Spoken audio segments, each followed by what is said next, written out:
শিক্ষার্থীবৃন্দ, আসসালামু আলাইকুম। কেমন আছো তোমরা? আশা করি সকলে ভালো আছো। আজকে আমরা নবম শ্রেণীর জীববিজ্ঞান দশম যে অধ্যায়টি রয়েছে সেই দশম অধ্যায় থেকে আরো একটি বিষয় নিয়ে আলোচনা করব। তোমরা সকলে আমাদের সাথে থাকবে। প্রিয় শিক্ষার্থীরা, প্রথমে আমরা যে জিনিসটি জানবো সেটি হচ্ছে স্ট্রোক কাকে বলে। তোমরা এখানে লক্ষ্য করো, স্ট্রোক কি? মস্তিষ্কে যখন রক্ত সরবরাহে ব্যাঘাত ঘটার কারণে স্নায়ুতন্ত্রের কাজে ব্যাঘাত ঘটলে তাকে স্ট্রোক বলে। আরো সহজভাবে যদি বলি যে মস্তিষ্কের যে রক্তক্ষরণ, এই রক্তক্ষরণটাকে বলা হচ্ছে স্ট্রোক। মস্তিষ্কে কি হয়? রক্ত সরবরাহ ব্যাঘাত ঘটার কারণে স্নায়ুতন্ত্রের কাজে ব্যাঘাত ঘটলে তখন সেটাকে বলা হয় স্ট্রোক। তো স্বাভাবিকভাবে আমরা বুঝতে পারছি, যদি কারো স্ট্রোক হয় তাহলে তার যে নিউরনগুলি অর্থাৎ স্নায়ুতন্ত্রের যে কোষগুলি, সেই কোষগুলি কাজ করবে না। আর কাজ যদি না করে তাহলে কি হবে? তার কিছু অংশ, দেহের কোনো অংশ প্যারালাইজড হয়ে যেতে পারে, তাই না? স্ট্রোক হয় মস্তিষ্কে, হৃৎপিণ্ডে নয়। যদি আমরা অনেকে বলি হার্ট স্ট্রোক, আসলে স্ট্রোক হয় কোথায়? স্ট্রোক হয় মস্তিষ্কে। আমরা অনেক সময় ভুল করে বলি হার্ট স্ট্রোক, না, এটি অত্যন্ত ভুল কথা। তাহলে তোমরা বলবে স্ট্রোক হয় মস্তিষ্কে, স্ট্রোক হৃৎপিণ্ডে হয় না, এটি হৃৎপিণ্ডে হয় না। ঠিক আছে? তো এখন আমরা জানবো যে, যদিও এই ব্যাপারে অনেকের ভুল ধারণা আছে, মস্তিষ্কে রক্তক্ষরণ বা রক্তনালীর ভিতর রক্ত জমাট বেঁধে রক্ত চলাচল বাধা গ্রস্ত হওয়া, এই দুইভাবে স্ট্রোক হতে পারে। তো যদি বলা হয় স্ট্রোক কয়ভাবে হতে পারে, স্ট্রোক হতে পারে দুইভাবে। স্ট্রোক কয়ভাবে হতে পারে? স্ট্রোক হতে পারে দুইভাবে। তো চলো আমরা দেখি যে কি কি দুইভাবে হতে পারে। দেখি, একটা হচ্ছে কি যে মস্তিষ্কে রক্তক্ষরণ। তো যদি কোনো কারণে মস্তিষ্কের যে রক্তনালীগুলি আছে, সেই রক্তনালীগুলি যদি ছিঁড়ে যায়, মস্তিষ্কের যে রক্তনালী, সেই রক্তনালীগুলি যদি ছিঁড়ে গিয়ে সেখানে যদি রক্তক্ষরণ হয়, তখন আমরা কিন্তু সেটিকে স্ট্রোক বলতে পারি। মস্তিষ্কের, দেখো কি বলছে, মস্তিষ্কের যে রক্তক্ষরণ, সেই রক্তক্ষরণের কারণেও কিন্তু স্ট্রোক হতে পারে। তো কি বলা হচ্ছে? রক্তনালীর ভিতরে রক্ত জমাট বেঁধে রক্ত চলাচল বাধাগ্রস্ত হওয়ার কারণেও কিন্তু স্ট্রোক হতে পারে। ঠিক আছে? তাহলে স্ট্রোক হওয়ার কারণ হচ্ছে দুইটি। কি কি? একটা হচ্ছে রক্তনালীর ভিতরে রক্ত জমাট বেঁধে বাধাগ্রস্ত হওয়া,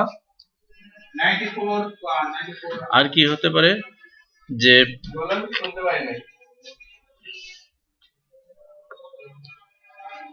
এর মধ্যে রক্তক্ষরণজনিত স্ট্রোক বেশি মারাত্মক।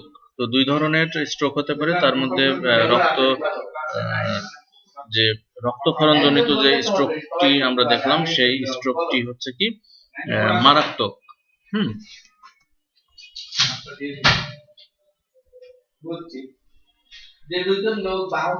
তো সাধারণত উচ্চ রক্তচাপের কারণে মস্তিষ্কে রক্তক্ষরণ হতে পারে বেশি, যে আমাদের উচ্চ রক্তচাপ, ঠিক আছে, হাইপার টেনশন যেটাকে বলা হয়, সেই উচ্চ রক্তচাপের কারণে মস্তিষ্কে রক্তক্ষরণ হতে পারে।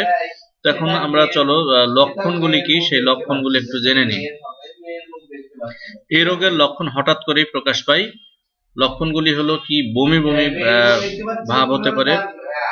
কি হতে পারে? বমি বমি ভাব হতে পারে, প্রচন্ড মাথা ব্যথা হতে পারে। এই যে দেখো, এখানে কিন্তু আমরা দেখতে পাচ্ছি যে বমি বমি ভাব হতে পারে, তারপরে মানে বমি হয়, প্রচন্ড মাথা ব্যথা হয়, কয়েক মিনিটের মধ্যে রোগী সংজ্ঞা হারায়, অর্থাৎ রোগী জ্ঞান হারিয়ে ফেলে, ঘাড় শক্ত হয়ে যেতে পারে, মাংসপেশি শিথিল হয়ে যেতে পারে, শ্বসন এবং নাড়ির স্পন্দন কমে যেতে পারে, মুখমণ্ডল লাল বর্ণ ধারণ করতে পারে। অনেক সময় অবশ্য খুব মারাত্মক উপসর্গ ছাড়াই শুধু মুখ বেঁকে যাওয়া বা অল্প সময়ের জন্য অজ্ঞান হয়ে গিয়ে আবার জ্ঞান ফিরে আসা স্ট্রোকের এই জাতীয় লক্ষণ দেখা দিতে পারে। তো এখানে দেখো যে মুখমণ্ডল লাল বর্ণ হয়ে যাওয়া, তারপরে মাংসপেশি শিথিল হয়ে যাওয়া, তারপরে মাংসপেশি শিথিল। হ্যাঁ, ফার্স্ট ইয়ারের স্টুডেন্টদের বলবেন যে গুগল নতুন করে আরেকটা ফর্ম দেওয়া হয়েছে বিএসসি এর জন্য। অপেক্ষা করেন। নতুন ফর্ম দেওয়া হয়েছে, বুঝতে পেরেছো? হ্যাঁ, যেটি বলছিলাম যে এই যে লক্ষণগুলি এখানে দেয়া হয়েছে, এই লক্ষণগুলি খুব ভালোভাবে তোমরা পড়ে রাখবে, ঠিক আছে? এবং এই লক্ষণগুলি দিয়ে তোমাদের যে উদ্দীপক, সেই উদ্দীপকটি হতে পারে। তারপর তোমাদের যে বিভিন্ন ধরনের কি বলবো এমসিকিউ গুলি এখান থেকে আসতে পারে, জ্ঞানমূলক কোশ্চেন গুলিও আসতে পারে। তো এই লক্ষণগুলি তোমাদের কিন্তু ভালোভাবে শিখে রাখতে হবে। তারপরে দেখো কি বলছে, স্ট্রোক কতটা মারাত্মক তা বলতে হলে অন্তত কয়েকদিন রোগীকে পর্যবেক্ষণ করা প্রয়োজন। সেই সময় তাকে হাসপাতালে চিকিৎসকের তত্ত্বাবধানে রাখতে হবে। তাই স্ট্রোক হলে তাই স্ট্রোক হলে যত তাড়াতাড়ি সম্ভব রোগীকে হাসপাতালে স্থানান্তর করতে হবে এবং যথাযথ চিকিৎসা নিশ্চিত করতে হবে। উপযুক্ত চিকিৎসা করা হলে রোগী অনেক সময় বেঁচে যায়। তবে যদি রক্তক্ষরণজনিত স্ট্রোক হয় তাহলে বাঁচার নিশ্চয়তা দেওয়া সম্ভব নয়। রোগী যদি বেঁচে যায় তাহলে কয়েক ঘন্টা থেকে কয়েকদিন পর সে তার সংজ্ঞা ফিরে পায়। তবে কিছু রোগী কিছুটা ছটফট করে এবং আস্তে আস্তে অসাড় হয়ে যাওয়া অঙ্গে দৃঢ়তা ফিরে আসে। জ্ঞান ফিরে এলেও বাক নিয়ন্ত্রণ কেন্দ্র যদি ক্ষতিগ্রস্ত হয় তবে রোগীর যে কথা বলা, সেই কথা বলা জড়িয়ে যায়, অর্থাৎ সে কথাগুলি ঠিকভাবে বলতে পারে না। আর পক্ষাঘাত বা অবশ হয়ে যাওয়া অঙ্গ যেমন হাত সংলগ্ন পেশি নড়াচড়ায় শক্তি ক্রমশ ফিরে আসে, কিন্তু হাত যদি সূক্ষ্ম কাজ করার ক্ষমতা সাধারণত পুরোপুরিভাবে ফিরে আসে না। চিকিৎসার প্রাথমিক পর্যায়ে আরোগ্য লাভ দ্রুত হতে থাকে, কিন্তু 2 মাস পরে উন্নতি ক্রমশ কমে আসে। হঠাৎ আক্রমণে যে স্নায়ু সাময়িকভাবে কার্যক্ষমতা হারায় সেগুলো দ্রুত আরোগ্য লাভ করবে এবং কর্মক্ষমতা ফিরে পায়, আর যেসব স্নায়ু সম্পূর্ণভাবে ক্ষতিগ্রস্ত হয় সেগুলোর কর্মক্ষমতা চিরতরে বিনষ্ট হয়ে যায়।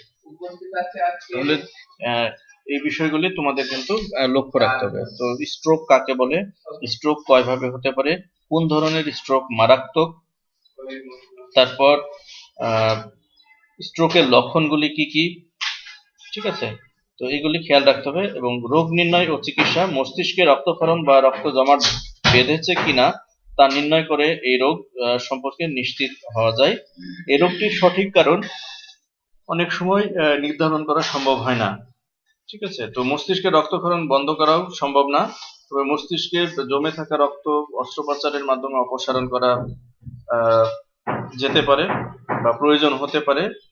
তো রোগীর উচ্চ রক্তচাপ থাকলে তা নিয়ন্ত্রণের ব্যবস্থা রাখতে হবে। নিয়মিত শারীরিক যে ব্যায়ামগুলি রয়েছে সেই ব্যায়ামগুলি করতে হবে। তারপর ওজন অবশ্যই নিয়ন্ত্রণে রাখতে হবে, ঠিক আছে? এবং রোগীকে উপযুক্ত সেবা প্রদান করতে হবে, পরিষ্কার পরিচ্ছন্নতা রাখতে হবে।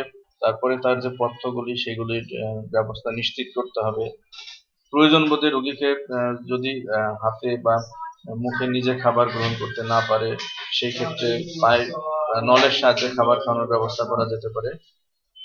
ফিজিক্যাল মেডিসিন বিশেষজ্ঞ এবং ফিজিওথেরাপিস্টের পরামর্শ মোতাবেক অবশ বা পক্ষাঘাতগ্রস্ত অঙ্গ নির্দিষ্ট নিয়মে নড়াচড়া করানো দরকার। এতে ক্ষতিগ্রস্ত অঙ্গ কি হবে, যে শক্ত হয়ে যাওয়া থেকে রক্ষা পাবে।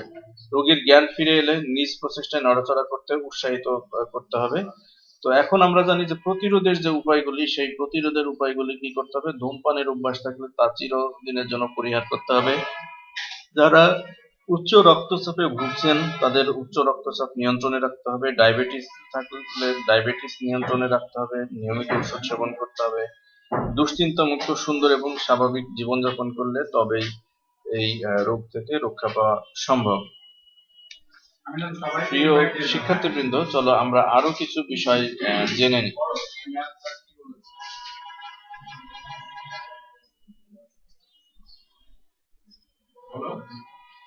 এখন আমরা যে বিষয়টি জানবো সেটি হচ্ছে স্নায়বিক বৈকল্যজনিত শারীরিক সমস্যা, অর্থাৎ প্যারালাইসিস। শরীরের কোনো অংশের ঐচ্ছিক যে পেশিগুলি রয়েছে, ঐচ্ছিক যে মাংসপেশিগুলি রয়েছে, তো সেইগুলি নড়াচড়া করতে পারার যে ক্ষমতা, সেই ঐচ্ছিক পেশি নড়াচড়া করার ক্ষমতা যদি নষ্ট হয়ে যায় তখন আমরা সেটাকে বলবো প্যারালাইসিস।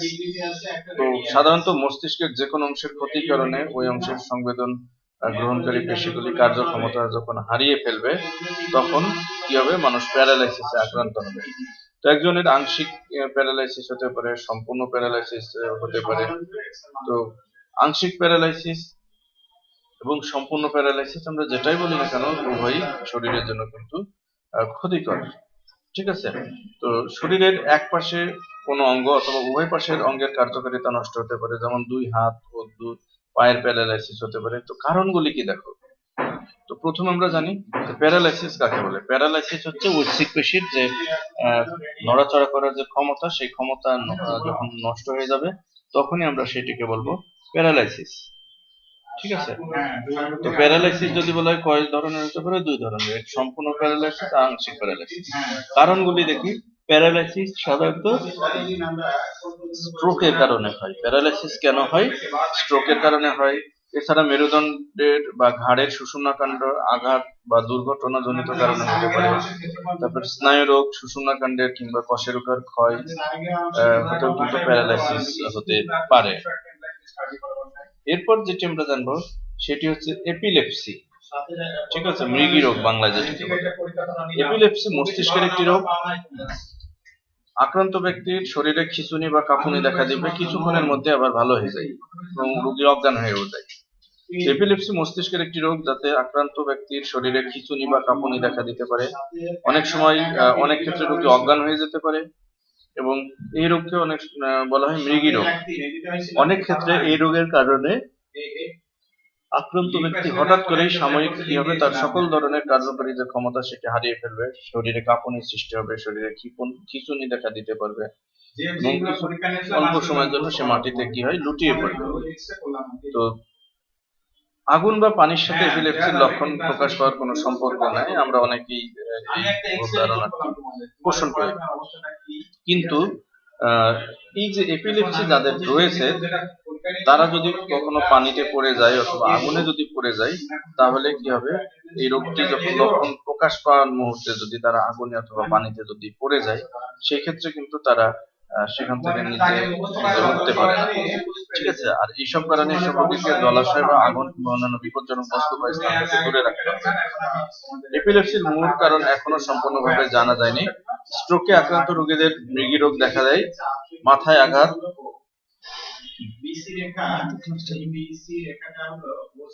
মাথায়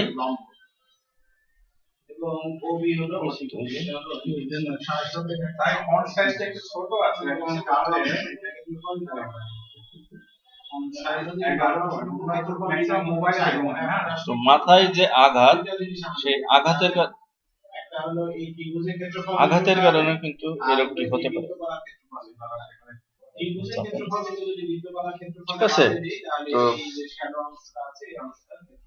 কি বললাম যে মাথায় আঘাতের কারণে কিন্তু এই রোগটি হতে পারে। তারপরে মেনিনজাইটিস, যেটা আমাদের মস্তিষ্কে যে পর্দা থাকে, যে পর্দাকে বলা হচ্ছে মেনিনজাস, তো সেই মেনিনজাসের যে ইনফেকশন জনিত কারণেও হতে পারে, এনসেফালাইটিসের কারণে হতে পারে। তারপরে জন্মগত মস্তিষ্কের বিকৃতি, মস্তিষ্কের টিউমার। ঠিক আছে, তারপরে এই যে টিউমার যদি হয় এই কারণেও হতে পারে। তো এপিলেপসি যে কোনো বয়সে হতে পারে, কোনো এপিলেপসির কোনো দীর্ঘ মেয়াদী ক্ষতির প্রভাব নেই, আবার কোনোটা মস্তিষ্কের স্থায়ী ক্ষতি পর্যন্ত করতে পারে। তো যখনই এই এপিলেপসি রোগ দেখা দিবে, সাথে সাথে কি করতে হবে, ডাক্তারের পরামর্শ অনুযায়ী যে চিকিৎসা, সেই চিকিৎসাগুলি গ্রহণ করতে হবে। প্রিয় শিক্ষার্থী বৃন্দ, আজকে তাহলে এই পর্যন্তই। আগামী দিন আরো একটি নতুন টপিক নিয়ে আমরা আলোচনা করব। সেই পর্যন্ত সকলেই ভালো থাকবে। আল্লাহ হাফেজ।